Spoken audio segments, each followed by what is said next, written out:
It is true that ancient civilizations always venerated the sun. The chief god in most pantheons is the sun god. However, Zeitgeist implies here that Jesus, the only begotten Son of God, is an outgrowth of God's Son, S-U-N. God's Son, S-O-N, and Son, S-U-N, are homophones.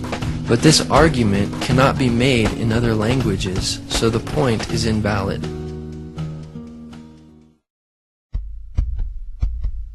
They bring up Horus. This is a far too simplistic representation of the myths surrounding Horus. In reality, there are many versions. There were originally several different gods known by the name Horus. It seems Zeitgeist is trying to make a parallel between Set or Seth and Satan. Besides both of these figures being evil and starting with the letter S in English, there is no parallel. The birth on December 25th can be immediately dismissed as irrelevant because nowhere in the Bible do we find any reference to the birth of Jesus being on December 25th. Nor do we find the birth of Horus on December 25th, but in the month of Koyak, or July 15th. Obviously, Jesus was not born in December, or any time in the winter for that matter, because we read in the Gospel of Luke, chapter 2, verses 7 and 8, that there were shepherds watching over their flocks at night. Jesus was most likely born in late spring or early autumn, as most scholars would agree.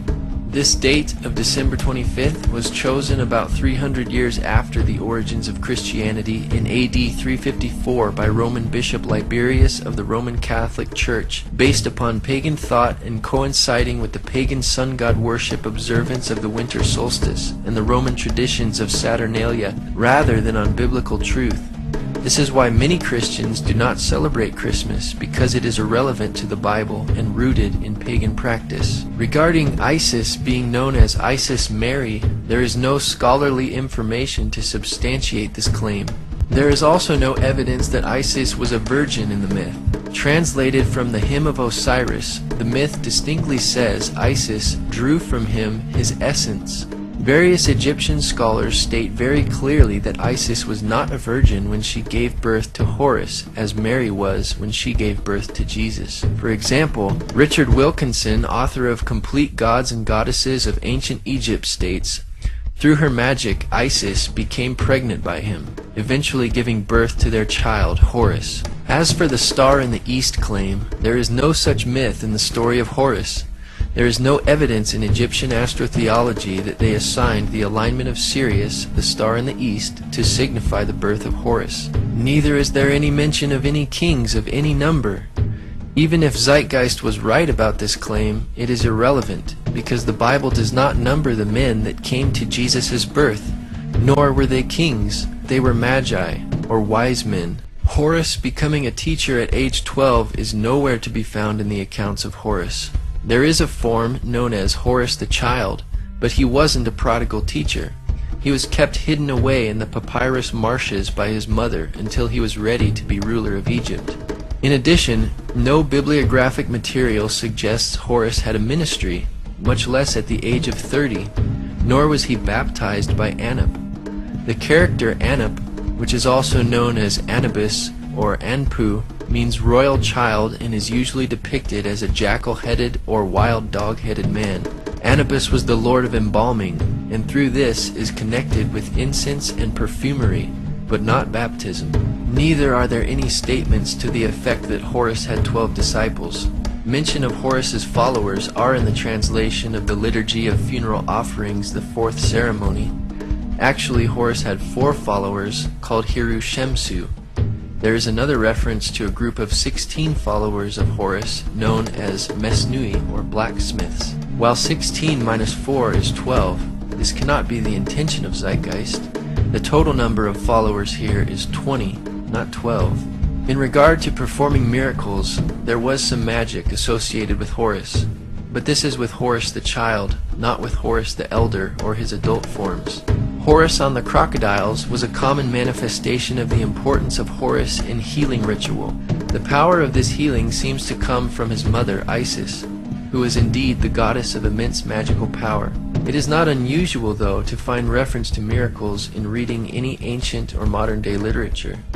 Nevertheless, we do not find one miracle that Jesus did in the Horus story. Horus did not walk on water, as the narrator claimed, but was thrown into the water. There is also no evidence for these names of Horus in the mythical accounts. He was known as other titles, however. Horus the child was known by magical titles such as Horus on the crocodiles. Horus, as son of Isis and Osiris, was known as pillar of his mother, savior of his father, and Horus as a sun god was also known as lord of the sky, god of the east, Horus of the horizon, and later associated with Ra. In the 4th dynasty, the king, the living god, may have been one of the greatest gods as well. But by the 5th dynasty, the supremacy of the cult of Ra, the sun god, was accepted even by the kings. The Horus king was now also son of Ra, not the son of God. None of the titles for Horus listed in Zeitgeist are recognized by any Egyptologist. Horus was not crucified, buried for 3 days, or resurrected for that matter. In some versions, Horus had one or both of his eyes injured, but he was not killed, and it was his father Osiris who was killed, dismembered, reconstituted, and revived by Isis, his magical mother. Furthermore, death by crucifixion was not invented until long after the origins of the myths of Horus. From the earliest times, the god was depicted as a bird or falcon whose eyes are the sun and the moon, and whose breath is the cooling north wind manifested in different birds and species. Does this look like Jesus? Again, there is no primary Egyptian records prior to the New Testament to support the resemblances of Jesus and Horus. Next is Attis. Concerning the virgin birth claim, the Olympian gods, or Zeus, cut off the male organ and cast it away. There grew up from it an almond tree, and when its fruit was ripe, Nana picked an almond and laid it in her bosom. The almond disappeared, and she became pregnant. Nana abandoned the baby Attis. This is hardly a parallel to the biblical claim, but a desperate exaggeration. Again, December 25th is irrelevant.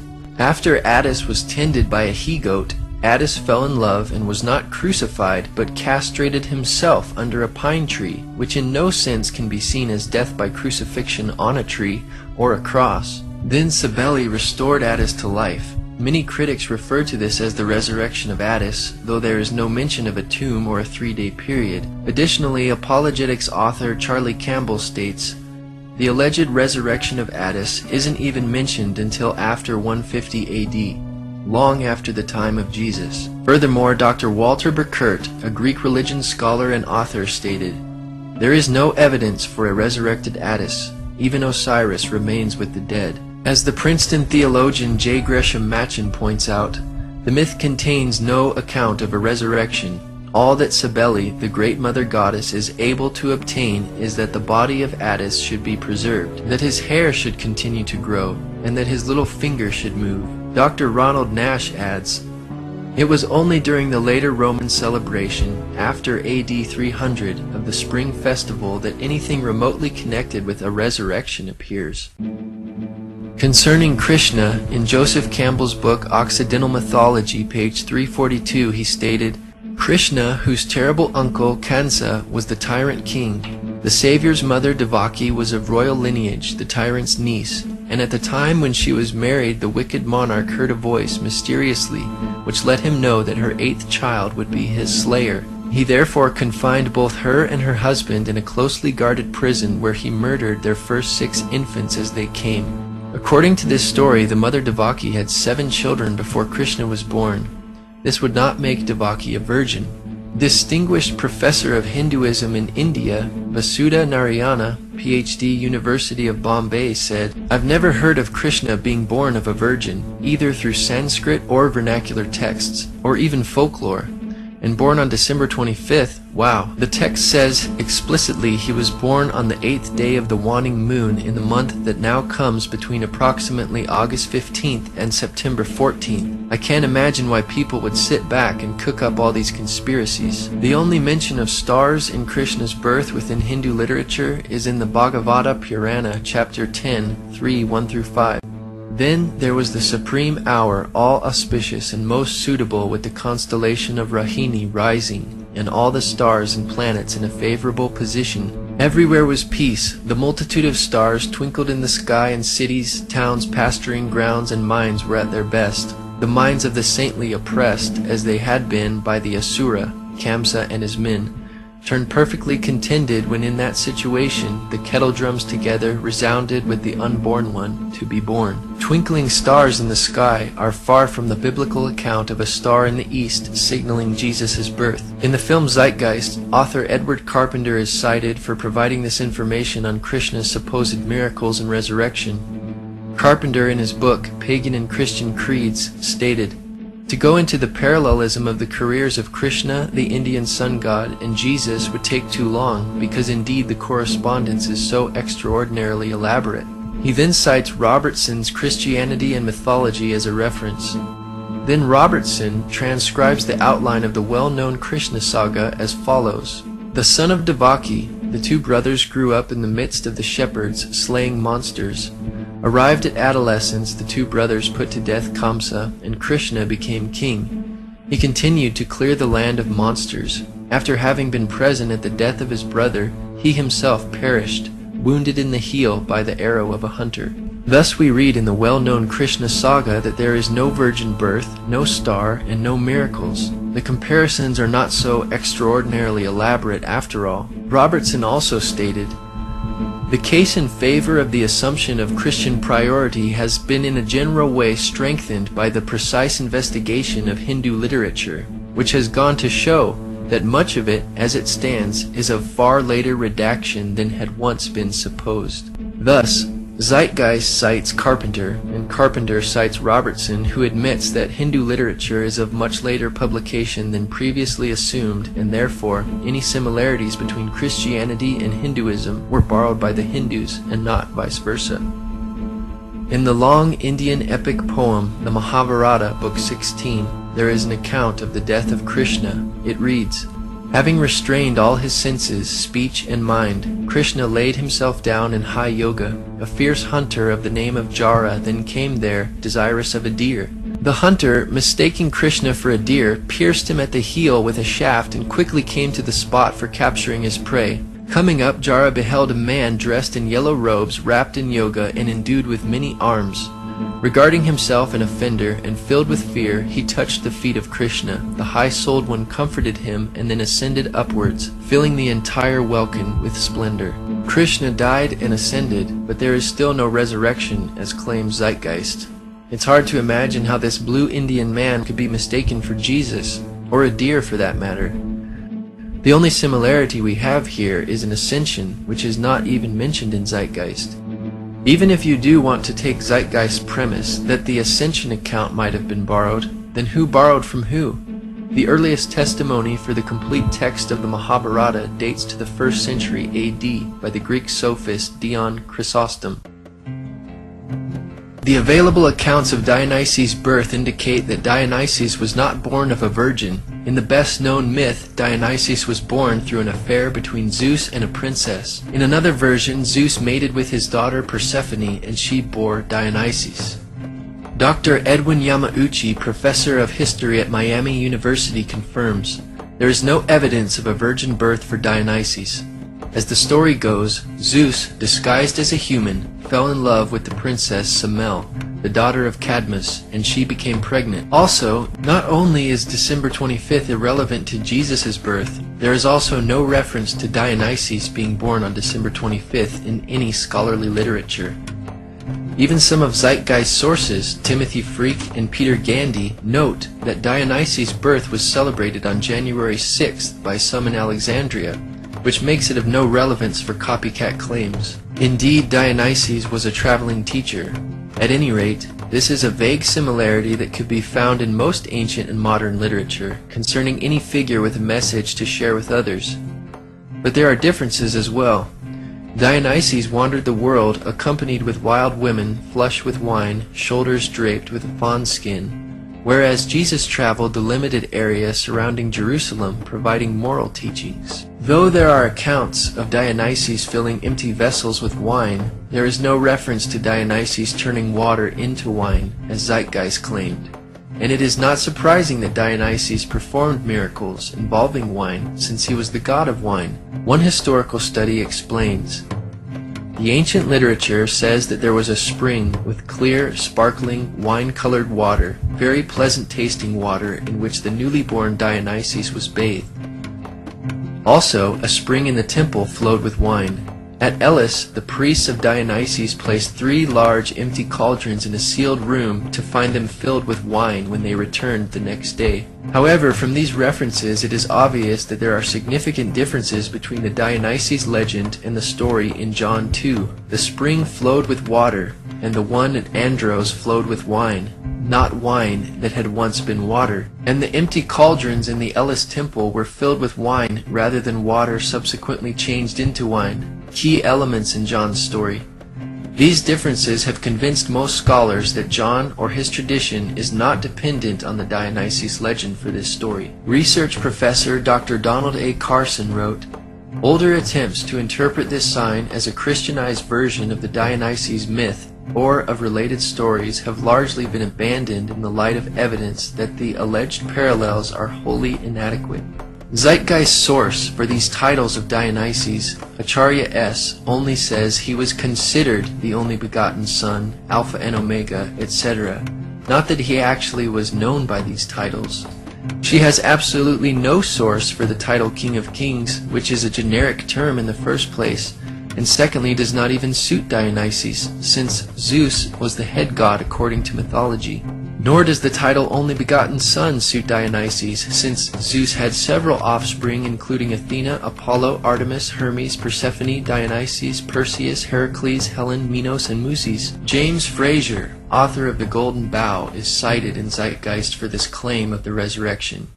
With such an array of options, it may be no surprise that at least one variation bears a superficial resemblance to what happened to Jesus. Still, this vague description does not match with the Jewish concept of resurrection. You're going to have to give me a date for the earliest inscription, because Dionysus, I don't know anybody who thinks Dionysus is pre-Christian, not the resurrection portion. Okay, well, all I can tell you is that the myth is that he is torn apart by the Titans, eaten, and he is raised from the dead. But what is the date? I don't know the date of the, as I said, of the original, as far as any writings we have. But I know that with the myths, the Greek myths, most of our Greek myths, we do have from later collections, except we know they were told earlier because we have the vase paintings depicting them going way back in time. But the question is there a resurrection? And since we don't have any resurrection predating the 2nd century all the way to the 4th century are the earliest ones, 2nd to 4th, we can say, well, maybe there's a resurrection there, but there's no data. Even Tim Callahan, the skeptic you just saw defending Dionysus, admits there is no crucifixion.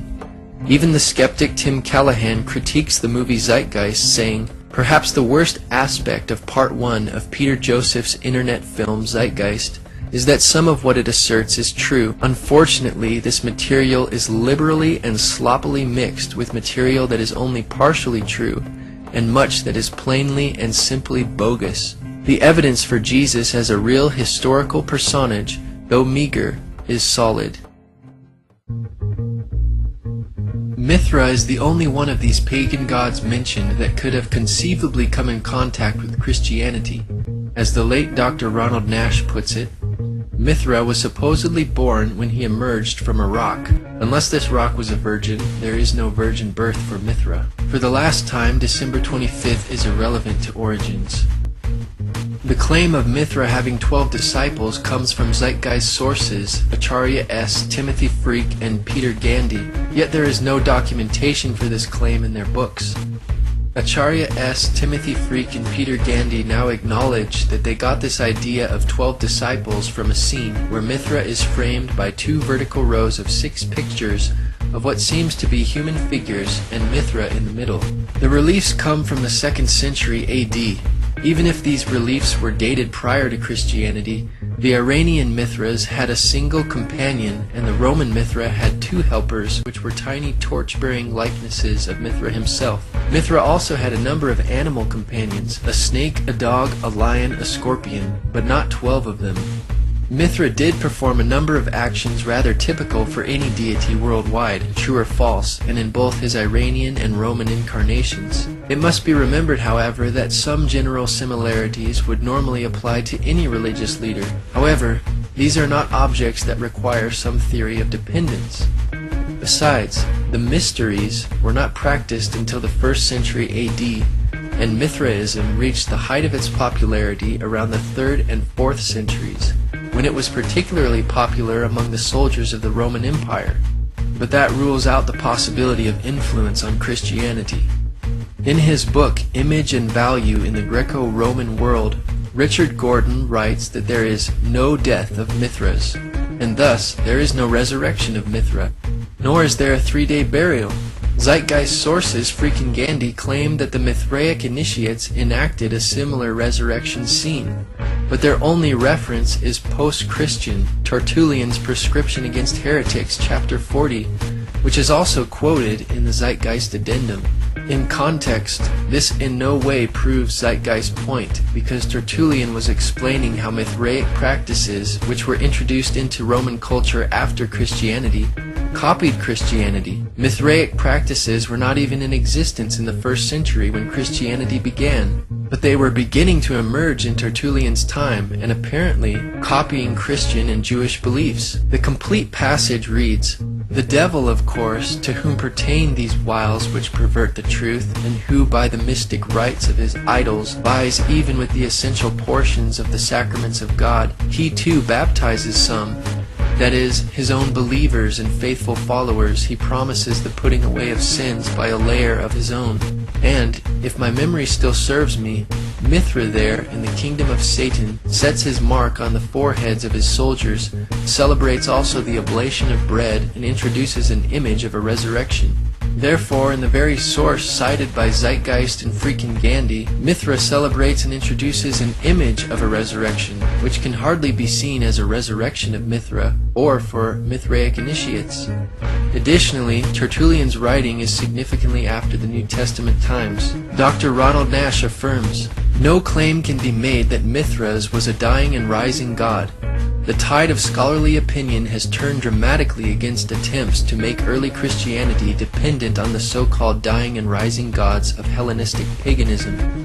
Any unbiased examination of the evidence shows that such claims must be rejected. Sunday worship only appears in Roman Mithraism, and Acharya S. is apparently assuming that what held true for Roman Mithraism also held true for the Iranian Mithraism, but there is no evidence for this idea. It is therefore unlikely that borrowing occurred, but if there was borrowing, it was the other way around. Though the Bible teaches that Jesus rose from the dead on Sunday, and early Christians considered this the Lord's Day, they not only worshipped him on this day of the week, but every other day as well, as we read in Acts chapter 2, 46 and 47. And the Jews, such as Jesus, worshipped on the Sabbath, or Saturday. In the early 4th century, it was Constantine of the Roman Catholic Church who paganized the meaning of Sunday. His Sunday law of March 7th, AD 321 read, "On the venerable day of the sun, let the magistrates and people residing in the cities rest, and let all workshops be closed." Mithraism could not have influenced the Gospel writers because it was not even known to the Roman world at the time of early Christianity. The Encyclopedia Britannica states, "There is little notice of the Persian god Mithra in the Roman world until the beginning of the 2nd century, but from the year AD 136 onward, there are hundreds of dedicatory inscriptions to Mithra. Roman Mithraism was practically a new creation, wrought by a religious genius who may have lived as late as AD 100. We must assume that the pagan gods which Zeitgeist gives examples for are the ones for which they have the best documentation and evidence. As the viewer has seen, the examples given by Zeitgeist are not impressive. Taken together with all the debunked information, the parallels Zeitgeist presented in no way explains causation for Christianity. Before AD 100, all of the mystery religions were still mostly confined to localities. But after AD 100, they gradually began to attain popularity throughout the Roman Empire. Many writers used the late source material produced in this period after AD 150 to form reconstructions of what they think the cults must have been earlier to their spread in the Roman Empire.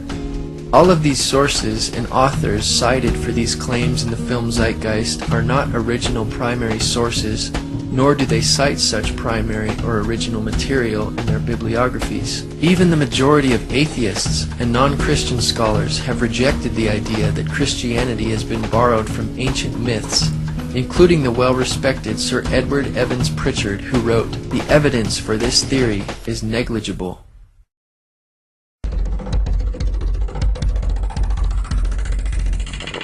First of all, the birth sequence is completely astrological.